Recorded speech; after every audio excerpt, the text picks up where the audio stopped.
Heart to Heart, a Catholic media ministry, presents Good News Today, featuring an inspiring gospel teaching by Father Jim Willing. A reading from the Holy Gospel according to John.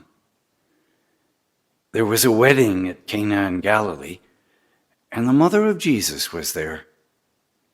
Jesus and his disciples were also invited to the wedding. When the wine ran short, the mother of Jesus said to him, "They have no wine." And Jesus said to her, "Woman, how does your concern affect me? My hour has not yet come." His mother said to the servers, "Do whatever he tells you." Now there were 6 stone water jars there for Jewish ceremonial washings, each holding 20 to 30 gallons. Jesus told them, "Fill the jars with water." So they filled them to the brim. Then he told them, "Draw some out now and take it to the headwaiter." So they took it. And when the headwaiter tasted the water that had become wine without knowing where it had come from, although the servers who had drawn the water knew, the headwaiter called the bridegroom and said to him, "Everyone serves good wine first, and then when people have drunk freely, an inferior one. But you have kept the good wine until now." Jesus did this as the beginning of his signs at Cana in Galilee, and so revealed his glory. And his disciples began to believe in him. The Gospel of the Lord. Well, this is a great gospel, huh? Anyone who loves a good party and enjoys a little wine would have to love this gospel. It does present a nice portrait of Jesus, a picture that we're not always familiar with, of Jesus enjoying his celebration so much he just didn't want to see it end. And yet we suspect there's a whole lot more here. You, of course, realize that this miracle that Jesus worked in the village of Cana of Galilee, just a few miles west of Nazareth where he was raised, is the very first miracle story recorded in John's Gospel. Like so many other miracles or stories in the Gospel, there are several levels through which we need to read it and understand it. First is we'll look at the story itself.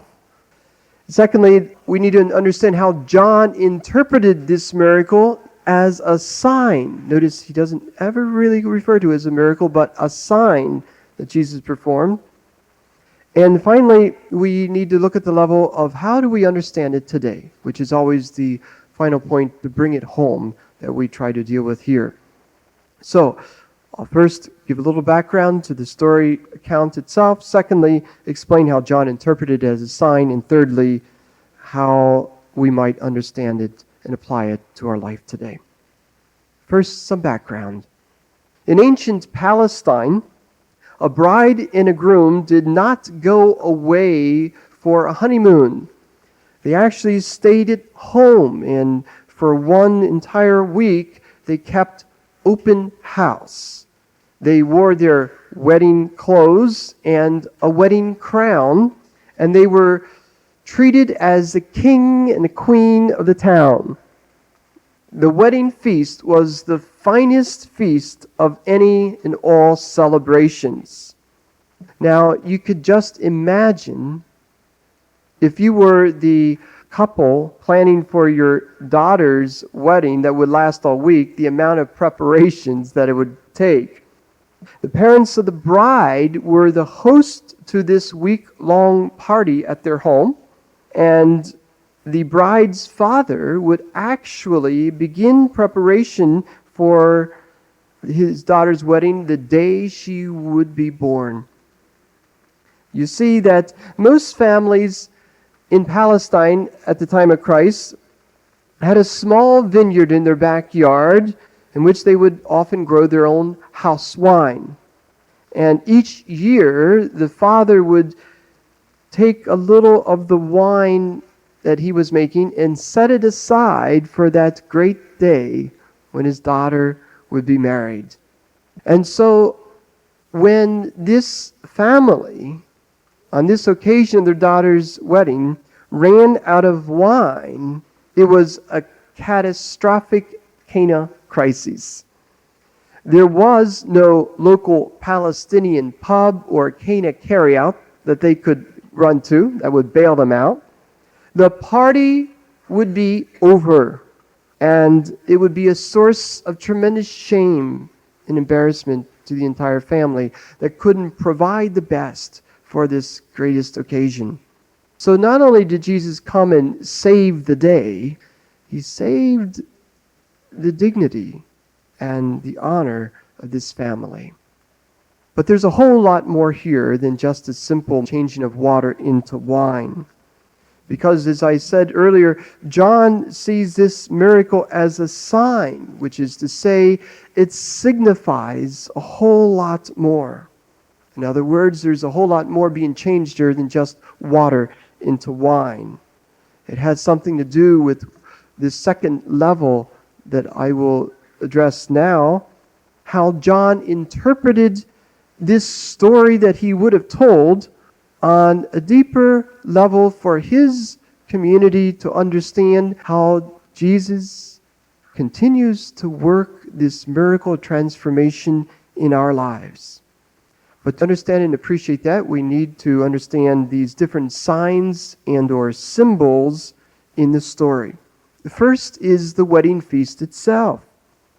The wedding feast was the symbol of the messianic banquet, which is to say, Israel had a long tradition that the Messiah, when he would come, his presence would be symbolized by a wedding feast, which, remember, is the greatest of all the celebrations. And this wedding feast would be typified by an abundance of wine and good food. It's a wonderful image, isn't it? And Jesus would often draw on this image of the banquet to be a symbol of heaven, too, you know. What John is suggesting in this wedding story, in which, by the way, we hear so very little about the groom and nothing about the bride, to suggest that he himself, Jesus, is the bridegroom. And we are the attendants at this great feast that the Lord ushers in this new messianic age. The wine then becomes the symbol of our life and joy in the kingdom of God. It was the rabbis who once said that without wine there is no joy. I know a few people, not rabbis, who would very much agree with that. There is a common Jewish wedding toast that you might be familiar with yourself. It's familiarized in the Broadway musical Fiddler on the Roof, where they raise the wine glass at a wedding feast and say, L'chaim, L'chaim, to life, L'chaim. Remember that song? And truly, that wine is a symbol of that life, that love, that joy, the happiness, and all that a wedding feast would symbolize, and that wine would be the perfect symbol for that spirit of joy. So in this particular setting in which the wine runs out, it suggests to John the Evangelist, who's recording this event and reinterpreting it for his community on a deeper level, so they could see how this feast has just begun for them, is that the wine running out is a sign of the old order of things that has run its course. And Jesus ushers in a whole new messianic age, an age of fulfillment. And thus the empty water jars are another important symbol in this story.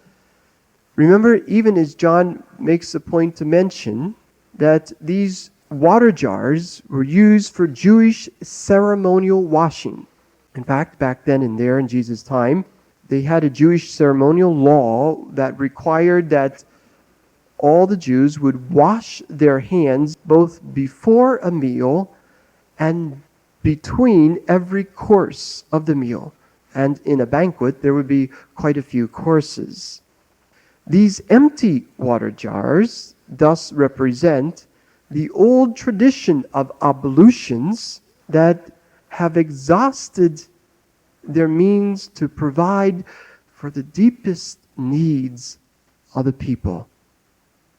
It's further suggested in the symbol of 6. Remember, there are 6 stone water jars. 6 to the Jews would represent the number that suggests unfulfillment, unfinished, imperfect. For remember, each week has 7 based on the paradigm of the 7 days of creation, in which God teaches us on the 7th day we have fulfillment of creation.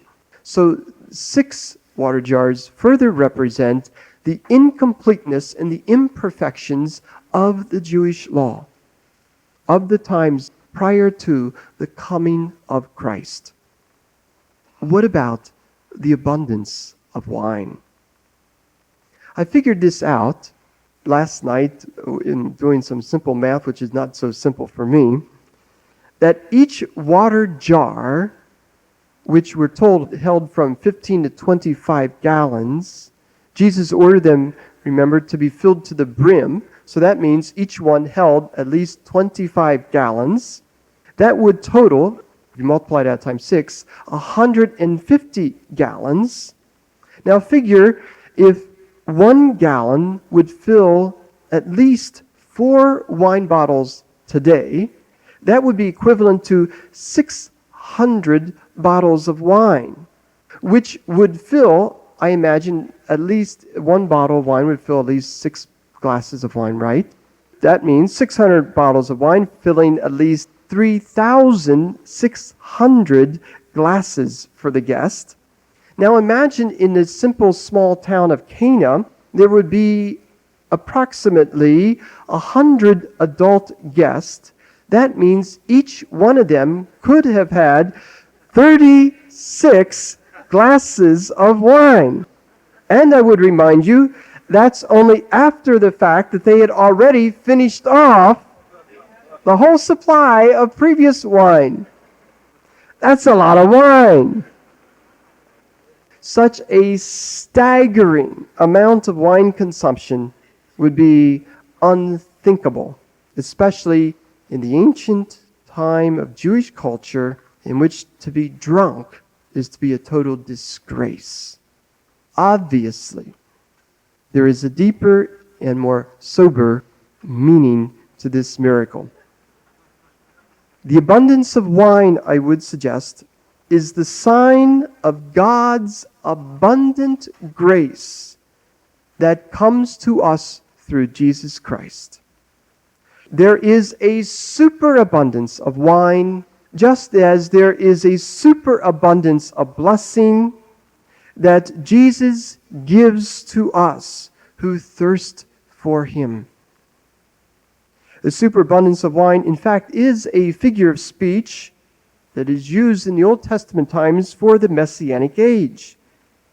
And so it suggests that now in Jesus, there is not only more than enough quantity of God's good grace to go around, but there is the highest quality of the new wine of God's love and mercy to come to each of us. Don't forget that this was choice wine, the finest of wine, representing the grace that comes through Jesus Christ. Now we need to say there's a couple more signs that are not to be overlooked, but sometimes are forgotten in the story. And these represent the real heroes of this story, besides, of course, Christ Himself, and that is Mary. Remember, it is because of Mary's intercession that this miracle seems to happen. Mary, I would suggest, is the sign of the first Christian. That is to say, she is the great example to all of us Christians what we must do in our life. Faced with any problem or situation, we see Mary modeling what every Christian should do in time, ages gone past, and in the future. She first goes immediately to Jesus to present the problem or need. Secondly, she believes in Jesus, even though Jesus seems to put her off. Woman, my hour is not yet come. That sounds rather rude, but recall later Jesus will call his mother again, woman, from the cross. When his hour does come, when he pours out the wine of his blood, that will later become for us part of the messianic wedding feast of the Eucharist, for which we drink. So Mary believes in Jesus, even though it seems like he doesn't respond. And finally, thirdly, Mary instructs the waiters as she would instruct all servants of the Lord today. Do whatever Jesus tells you. Do you know these are the last words that Mary will speak in the Gospel of John? These are the last words and the most memorable words of wisdom. Do whatever he tells you. If you understand that, that's all that ever needs to be said, right? And in the end, we see that it isn't just the water that's changed into wine. It's the disciples that are changed into believers. The last line of the gospel story, and the real, perhaps deepest effect that this feast has on all of us, is that the disciples, having seen the sign, that is, being able to read sign language of God, of the Lord, interpreted it, understood it, and were told his disciples believed in him. Once we understand how the Lord Jesus works through faith, we understand how Christ continues to change water into wine. I would like to suggest to you, very simply, that today, as we look at this third level, the meaning of this gospel, how we can turn water into wine. Would you like to know? How do we turn water into wine?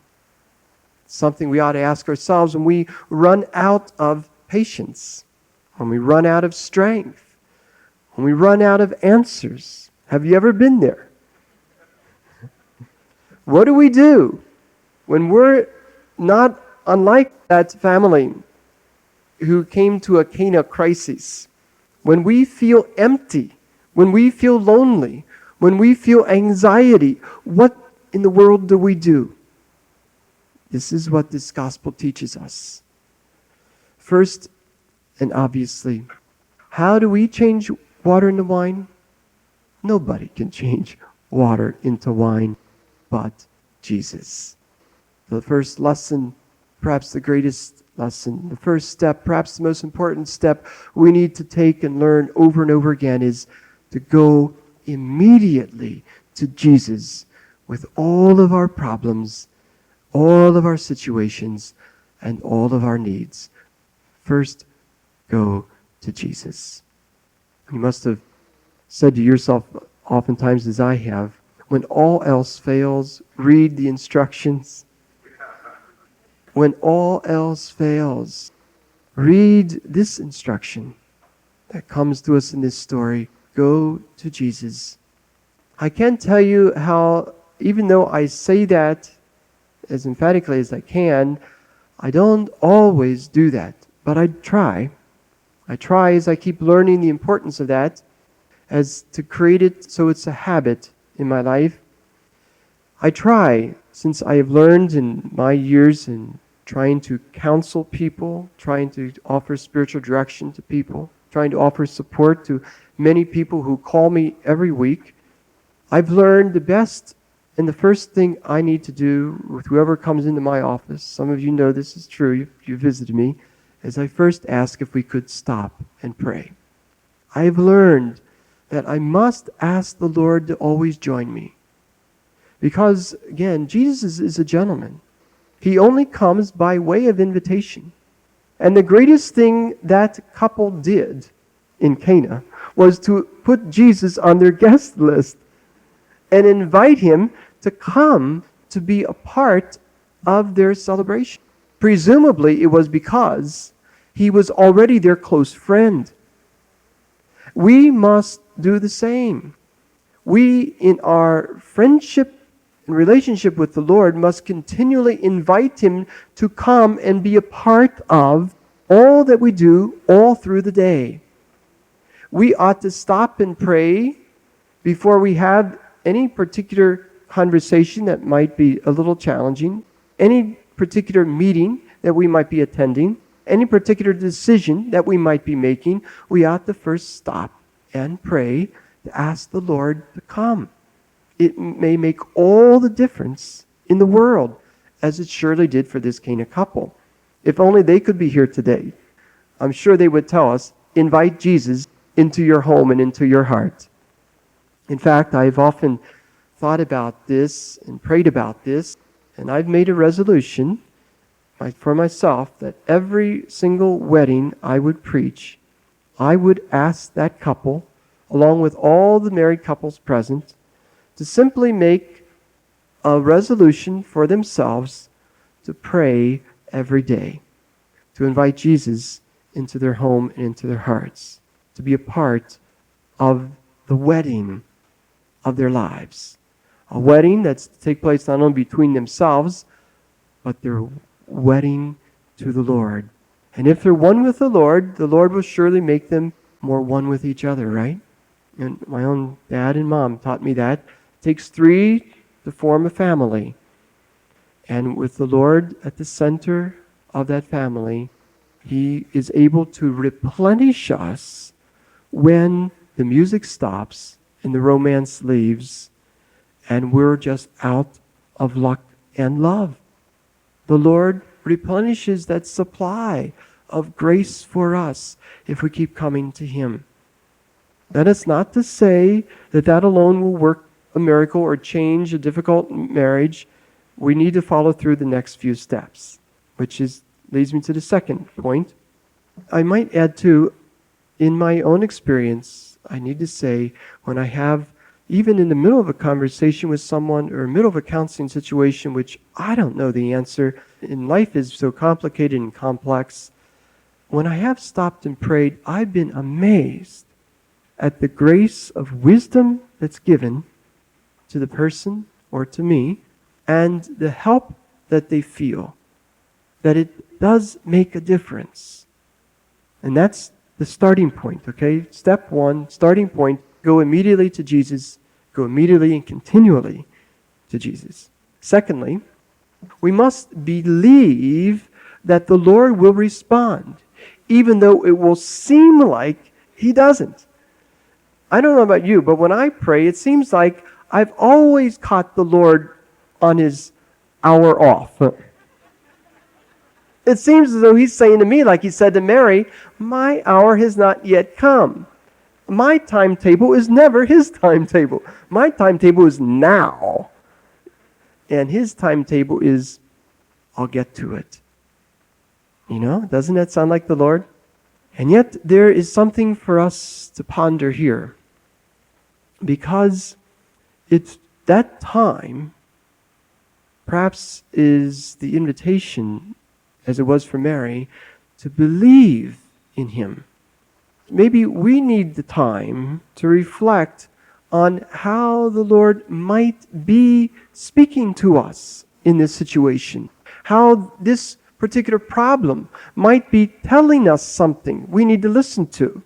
You know, I present to people who come to me in counseling course. It's easy for me to see it. I can't see it for myself when I'm going through it. But oftentimes we need to take time out to say, what's the Lord trying to tell me here?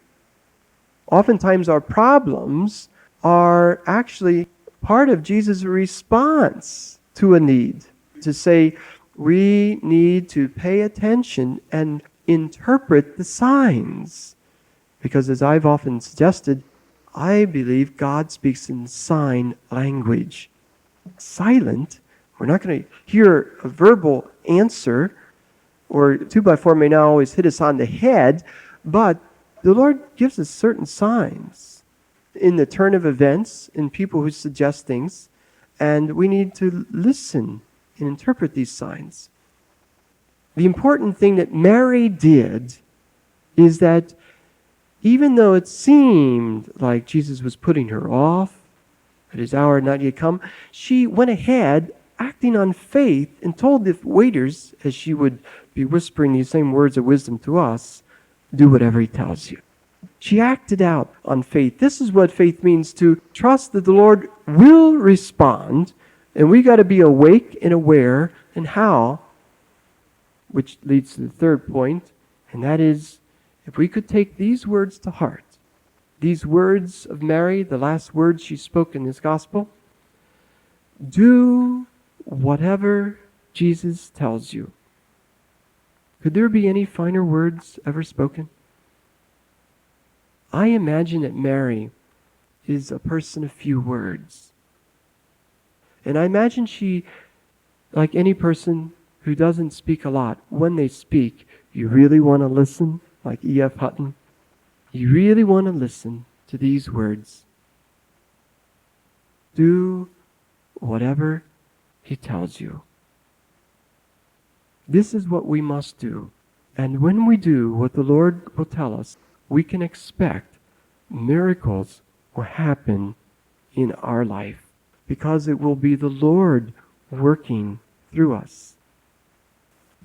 Amen. Heart to Heart welcomes you back next week for another inspiring edition of Good News Today. If you are interested in other books, CDs, DVDs, or digital downloads by Father Jim or Father Michael, you can call toll-free 1-877-208-4875 or visit our website, www.heartoheart.org. There, you can also sign up to receive a weekly reminder to listen to these same programs online. And please, consider a donation of any size to help support Heart to Heart's radio and internet ministry. That's www.heartoheart.org or call 1-877-208-4875. Thank you for listening, and may God bless your heart and the hearts of all of your loved ones. Heart to heart, hand in hand, praying for grace to understand. Spirit of Jesus, open our hearts to live and to love the gospel of